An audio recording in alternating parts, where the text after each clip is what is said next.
Што ќе се случи со мене понатаму? Дали ќе бидам безбеден и сакан? Разделбата на родителите најпрво ги буди овие прашања кај децата. Еден старател, два различни дома, две семејства. Траумата од развод секое дете ја доживува различно. Психолозите велат дека начинот на кој што ќе го разберат и доживеат овој процес најмногу зависи од односот на родителите, но сепак траумата може да се надмине и да не остави трајни последици. Кај помалите деца може да се појават регресивни реакции како повторно мокрење во кревет, проблеми со спиењето, стравови од разделување од родителите.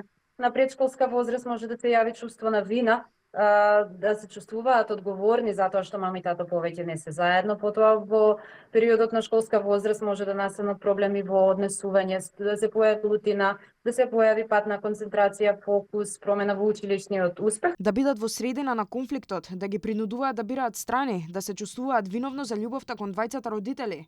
Несовесното однесување на мајката и таткото создава негативни последици за децата и ги тера разводот да го гледаат како загуба на своето семејство. Траумата се надминува со постојана комуникација.